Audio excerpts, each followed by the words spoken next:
Stream में, live stream में breaking barrier से आप सबको अपने शो में आज हम बताएंगे तीन खबरें। तीन बड़ी खबरें हमारे पास मौजूद हैं, तीन बड़ी डेवलपमेंट्स, और उसके ऊपर हम बात किए लेते हैं। लेकिन आप जहां से भी इस वक्त हमें देख रहे हैं, thank you very much for watching my show breaking barriers. पर हम आपके लिए, आप ही के लिए काम कर रहे हैं। और इस वक्त सबसे पहले मैं जिस खबर से स्टार्ट करूंगी वो खबर ये है कि बांग्लादेश के मोहम्मद यूनुस को काफ़ी मुश्किल हालात का सामना करना पड़ा है, क्योंकि ढाका इस वक्त काफ़ी ज़्यादा परेशान है। और ढाका की परेशानी की बड़ी वजह ये है कि बांग्लादेश, जो कि जिसकी एक्सपोर्ट्स, सबसे बड़ी एक्सपोर्ट्स जिस एक्सपोर्ट पर बेस करती हैं, यानी उनके गारमेंट्स, तो बांग्लादेश के गारमेंट्स को अमेरिका के रिटेलर्स ने रोक दिया है।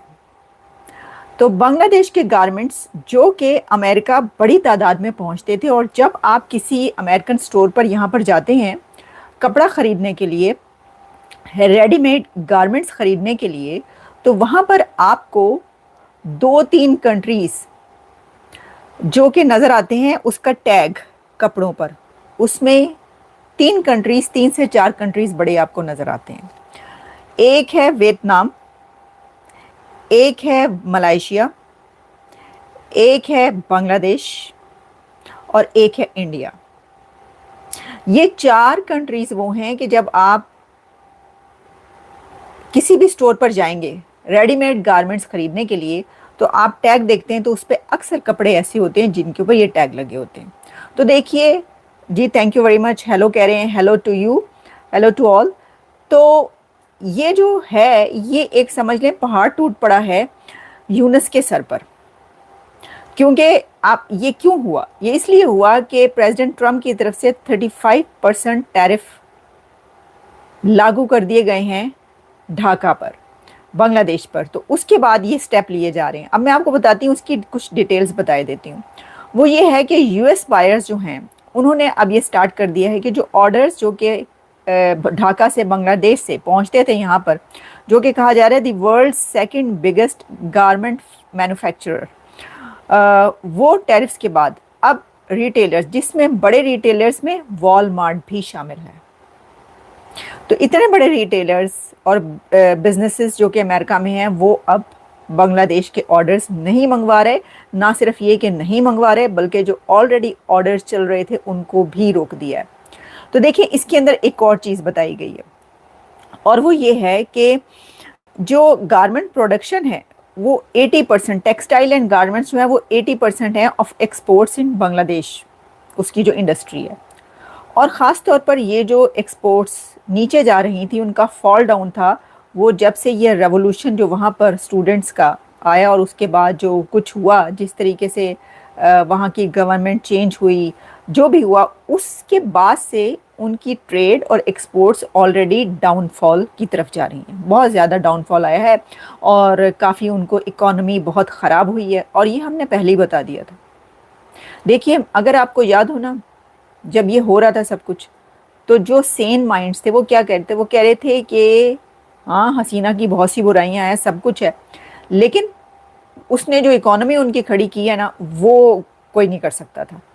वो यही हुआ कि उसके बाद जो है वो इकोनॉमी उनकी धड़न तख्ता हो चुका है। तो अब ये और भी धड़न तख्ता होने जा रहा है। मोहम्मद यूनुस तो सर पकड़ के बैठ गए होंगे कि जो इस वक्त हालात हैं। अब देखिए, उनको बड़ा सहारा था अमेरिका से, वो ये समझते थे कि उनका साथ दिया जाएगा, लेकिन क्योंकि जब ये गवर्नमेंट, नई गवर्नमेंट आई, तो इसमें टैरिफ्स का आपको पता है वो तो लग रहे हैं। तो वो उन्होंने ये नहीं किया कि बांग्लादेश पर ना लगाएं, वो बांग्लादेश पे तो ज़्यादा लगा दिए उन्होंने, ट्रंप ने। तो अब इसके ऊपर ये है कि ये हो रहा है वहाँ पर। तो जैसा मैंने बताया, अच्छा, इसका फ़ायदा किसको होगा? इसका फ़ायदा उन कंट्रीज़ को होगा जो कि यहाँ पर गारमेंट्स भेजते हैं, जैसे कि इंडिया। इंडिया को बहुत ज़्यादा इसका फ़ायदा ये होगा कि जो गारमेंट्स और जो भी यहाँ पर पहुँचते थे बांग्लादेश से, वो अब नहीं पहुँचेंगे, बल्कि उसकी जगह जो ऑर्डर्स और दिए जाएंगे बड़े रिटेलर्स यहाँ पर, वॉलमार्ट और कुछ और उसके समेत, लिवाइस और कई, वो सब कहाँ पर अब अपने ऑर्डर्स भेजेंगे? इंडिया। ये बिल्कुल ऐसे ही है कि जैसे आईफोन के साथ भी ऐसे ही हुआ ना, कि जब यहाँ पर जो आईफोन के चाइना भेजता था उसको जब उठाकर वो इंडिया लेकर गया तो वहाँ से ऑर्डर्स आते हैं। तो अब ये जो है ना, ये गारमेंट के ऑर्डर्स भी इंडिया को ही मिलेंगे। साथ में मलेशिया हो सकता है उनको भी ऑर्डर्स उनकी तरफ ज़्यादा हो जाए, और वियतनाम, वहाँ से भी ज़्यादा गारमेंट्स अब आए। वियतनाम के कम होते हैं लेकिन फिर भी होते हैं, 3-4 कंट्रीज़ के बड़े ज़्यादा होते हैं। पाकिस्तान के कहीं कहीं इस तरह नहीं, इन 3-4 कंट्रीज़ के साथ, लेकिन कहीं कहीं मिल ही जाता है, क्योंकि देखिए एग्रीकल्चरल कंट्री है, वहाँ पे कॉटन पैदा होता है, बड़ा अच्छा कॉटन कहा जाता है उनका। बल्कि मैं तो समझती हूँ कि पाकिस्तान का नाम भी इसी तरीके से, गारमेंट्स में जिस तरह हम देखते हैं टैग हमें पता चलता है इस कंट्री का है, वैसे ही पाकिस्तान का नाम भी होना चाहिए अमेरिका के गारमेंट्स पर, लेकिन बहुत कम होता है। तो हो सकता है कि ऑर्डर जो है वो पाकिस्तान को भी कुछ दिए जाएँ उसकी ढाका की जगह पर। तो मैं तो सोच रही हूँ कहीं ऐसा ना हो कि पाकिस्तान की तरफ से कहा जाए नहीं भाई हम तो ढाका के साथ हैं, हमारे भाई, बड़े भाई या छोटे भाई जो भी हैं वो जुदाई के बाद वापस मिले, तो ऐसा करें कि आप ये हमारा जो ऑर्डर है ये भी उनको दे दें। भाई ऐसे ना कीजिएगा, अगर कोई अच्छा ऑर्डर मिलता है आपको ज़्यादा उनके वापस पीछे हटने से, तो वो ऑर्डर ले लें। अच्छा जी, एक तो ये खबर मैंने आपको जो है ये पहुँचा दी आप तक। अच्छा, अब हम बढ़ते हैं दूसरी खबर की तरफ। भाई दूसरी खबर जो है ना वो तो आपको पता है कि क्या है, वो खबर वही है कि जो बहुत चल रही है इस वक्त। और अजीत डोवल साहब जो हैं, अजीत डोवल जो कि NSA इंडिया हैं, नेशनल सिक्योरिटी एडवाइज़र इंडिया के, उन्होंने एक स्पीच कर डाली है। और वो स्पीच कहाँ भी की है उन्होंने जाकर, हैं की भी कहाँ पर है, IT में, IITs में, वहाँ पे स्टूडेंट्स के सामने और सबके सामने उन्होंने एक धुआंधार किस्म की तकरीर कर दी। और उस तकरीर में, उस स्पीच में उन्होंने कहा शो मी फोटो, फाइन ए कड्डो रसीदा, कड्डो रसीदा नहीं, ये भी रसीद ही मांग रहे हैं वो कह रहे हैं कड्डो रसीदा। जिस तरह वो होता था, एक वो चला था नवाज शरीफ और इमरान खान का, जब वो टाकरा वो चल रहा था, और जो है वो Nawaz Sharif former prime minister जो, उनके ऊपर जब केस चल रहा था, तो उनसे जो सबसे पहला सवाल किया जाता था जो करप्शन का केस था कि भाई रसीदें निकालें। तो इसी तरीके से वो कह रहे हैं कि भाई रसीदें निकालें। और वो कौन सी रसीद है मैं आपको बता देती हूँ। वो कह रहे हैं कि जो फोटो है ना, फोटो कि आपने कहाँ पर हमले किए हैं इंडिया पर, आपने कितनी एयर बेसिस तबाह की हैं, पाकिस्तान से कहाँ कहाँ पर कौन कौन से हमले, कहाँ पर डैमेज हुआ है, कितने जहाज़ गिराए हैं, ये सारी फ़ोटो जो है ना, ये सारी नहीं, उनका बस एक फ़ोटो दिखा दें हमें। तो अजीत डोवल कह रहे हैं कि पाइन एक फ़ोटो का सवाल है, एक सवाल बाबा, एक फ़ोटो का सवाल है। तो मैं तो समझती हूँ देखिए फटाफट धड़ल्ले से आपके पास फोटो, आप कहीं ये लें, एक फोटो क्या हम आपको 10 फोटो दे रहे हैं, ये लें जी, हमने ये वाली बेस तबाह की, हमने यहाँ पर ये वाले आपके जो हैं वो S-400 उड़ा दिए, हमने यहाँ पर जो हैं वो गड्ढे डाल दिए, हमने तो आपके कंट्री को जो चांद पे जितने गड्ढे हैं, तो आपने चंद्रयान 3 ऊपर भेजा है चांद पर, तो देखिए हमने तो जो है वो मिसाइल मार मार के ये आपके कंट्री के अंदर गड्ढे बना दिए। आप तो धड़ल्ले से ही कह सकते हैं अगर ऐसा किया आपने, तो मैं तो समझती हूँ कि आपको दे देनी चाहिए फोटो।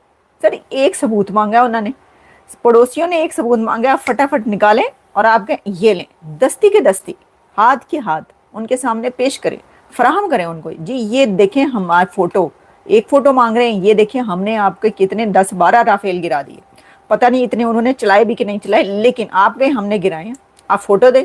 सर फोटो दें। और वो एक गाना हुआ करता था, करीना कपूर उसके अंदर थी, वो आइटम सॉन्ग था, उसके अंदर उन्होंने कहा था ना फेविकॉल से तेरी फोटो लगा लूँ मैं सीने से फेविकॉल से। तो भाई आप जो सीने से फोटोज लगाए बैठे हैं उनके जो राफेल गिराए हैं या जो भी आपने वहाँ पे डैमेज किया बेसिस वगैरह पे, वो आप फोटोज दें, ये देखें ये देखें। अच्छा बात ये कि वो आप कह रहे हैं कि जी इस जगह पर इस जगह, मसला ये, मैं तो ये सवाल कर रही हूँ, देखें अभी टाइम है, ये समय है, ये वक्त है, ये इस समय से आप फ़ायदा उठाएं और आप उनको खुद से दें, प्रेस कॉन्फ्रेंस करें, उनसे कहें ये लें, तो बड़े अच्छा मौका ये कर दें। तो एक तो ये चल रहा है। अच्छा जी, अब जब जो है ना हम आगे बढ़ते हैं तो आपको एक और ख़बर बताते हैं।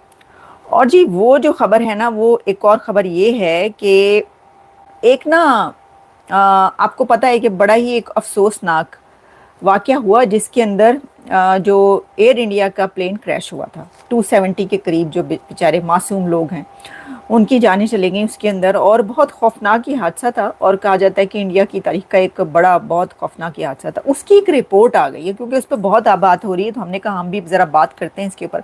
अच्छा जो इसकी रिपोर्ट आई है ना, उस रिपोर्ट में एक आगे बड़ी तफसीली रिपोर्ट है ये एयर क्रैश की, बहुत डिटेल में रिपोर्ट उन्होंने दी है। और इस रिपोर्ट में उन्होंने ये कहा है कि ये जो है ना, ये पायलट एरर हो सकता है। एक तो ये बात की गई ह्यूमन एरर या पायलट एरर, वो क्यों? एक ऑडियो जो है वो उसमें से निकली। अब आपको मैं एक बात बताऊं कि जो जब भी कहीं पर कोई फजाई हादसा होता है या प्लेन का कोई भी ऐसा वाकया होगा, कोई ऐसी समस्या होगी, तो उसके ऊपर क्या होगा? उसके ऊपर ये होता है कि ब्लैक बॉक्स ढूंढा जाता है। अब प्लेन के अंदर एक ब्लैक बॉक्स होता है और वो ब्लैक बॉक्स पूरा तबाह भी हो जाए ना जहाज, तो ब्लैक बॉक्स वो ऐसे ऐसी चीज बनाई गई है कि वो तबाह नहीं होता। अच्छा, उसके अंदर होता क्या है कि उसके अंदर रिकॉर्डिंग होती है हर चीज की, और वो पता चल जाता है कि क्या हुआ था। अब है ठीक है, अच्छी बात है कि एक ऐसी टेक्निक है इंसान के पास, टेक्नोलॉजी के ब्लैक बॉक्स ऐसी चीज़ बनाई है कि प्लेन गिरने के बाद पता चल जाता है कि क्या हुआ था। वो ब्लैक बॉक्स से फिर आप ढूंढते हैं। अब जो है वो कुछ रिकॉर्डिंग सामने आई है, मुझे नहीं पता वो ब्लैक बॉक्स के थ्रू ढूंढी गई हैं या किस तरह, किसी मोबाइल के ऑडियो कैच हो रहा था या कहाँ से उन्होंने, लेकिन ऑडियो मिली है और वो पायलट्स की ऑडियो है।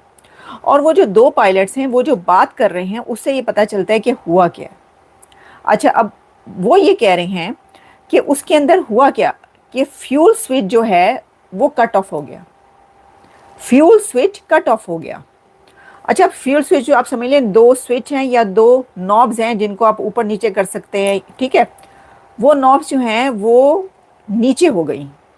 तो फ्यूल जब काटना होता है यानी फ्यूल ना मिले तो वो नॉब नीचे होनी चाहिए, वो स्विच नीचे होना चाहिए, ऊपर नहीं होना चाहिए।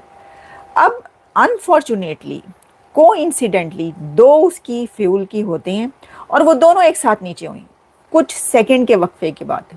फ्यू सेकंड्स का दोनों के बीच है डिस्टेंस के, जब एक होती है फ्यू सेकंड्स के बाद दूसरी भी जो है वो नीचे हो जाती है। अब ये नहीं है कि वो उनको पता चला कि वो देख रहे हैं पायलट्स, नहीं, पता ये चला कि जो आवाज़ है, जो डिस्कशन है वो ये है कि एक पायलट दूसरे से पूछ रहा है कि तुमने ये फ्यूल कट ऑफ क्यों किया है? तो दूसरा उसको ये बता रहा है कि मैंने तो फ्यूल कट ऑफ नहीं किया। तो फिर वो जो है वो इससे पता चलता है कि ये तो फ्यूल कट ऑफ हुआ था, यानी वो वाली जो नॉब या स्विच जो होता है वो नीचे चला गया था, वो कट ऑफ हो गया था। उनकी इस बात से ये पता चला है।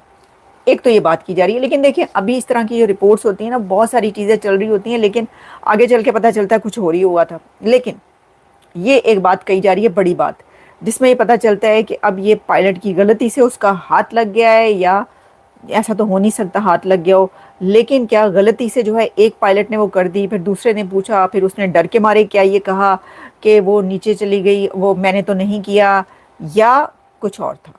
इसके बारे में कुछ भी नहीं कहा जा सकता अभी फ़िलहाल। आगे जो है वो जब कोई रिपोर्ट या इस तरह की चीज़ जो है वो आएगी तो वो जो है वो हम आप तक वो भी पहुंचाएंगे। लेकिन इस वक्त तक यही है कि कहा जा रहा है कि वो जो फ्यूल स्विच थे वो उनको जो है उनके साथ ही कुछ हुआ है कि वो कट ऑफ हो गया फ्यूल। और फ्यूल जब कट ऑफ हो जाए, कहते हैं कि जो फ्यूल कट ऑफ हो ना, तो अगर जहाज़ थोड़ी ज़्यादा हाइट पर होता तो तब भी उतनी देर में कुछ हो सकता था, लेकिन वो बहुत ही नीचे था। अभी चंद 1-2 मिनट हुए थे ऊपर उठे हुए, या चंद सेकंड्स हुए थे, इसलिए वो उसको संभाल नहीं सके और वो नीचे चला गया। इसमें बहुत सारी बातें, टेक्निकलिटीज़ हैं, हम इसके ऊपर बात करेंगे तो जाहिर है हमें तो इस तरह इतना ज़्यादा तो नहीं पता कि क्या हुआ है, किसी को भी नहीं पता। रिपोर्ट पढ़ के भी आपको कैसे टेक्निकलिटीज़ हैं उसके अंदर। ये है जी कुछ खबरें जो हमने आप तक पहुँचाई हैं, तो हमने कहा इसके ऊपर जो है वो थोड़ी बात कर ली जाए। और बाकी जो है आप देखते रहें, और जो दूसरा चैनल है उसको भी आप देखिए। मैं पहले बता चुकी हूँ, चैनल 20 विद आलिया के नाम से जो चैनल है उसके ऊपर भी खबरें जो है हम करते रहते हैं, आपके लिए शोज़ करते रहते हैं। उसको भी सब्सक्राइब करें और आगे बढ़ाएं। और अभी तक के लिए जो है वो इतना ही। आपसे होती है दोबारा बातचीत। मैं देख लूँ कि जी कोई खबर रह तो नहीं गई, जे कुछ रह गया है कि तुसी इत्थे आके दस दो। यहाँ पे आप कमेंट करेंगे तो हमें पता चल जाएगा कि जी क्या रह गया है।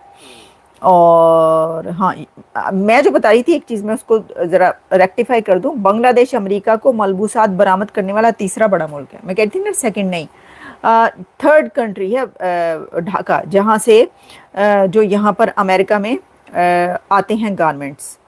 और 80% जो गारमेंट सेक्टर पर जो है वो तो मैंने आपको बता ही दिया।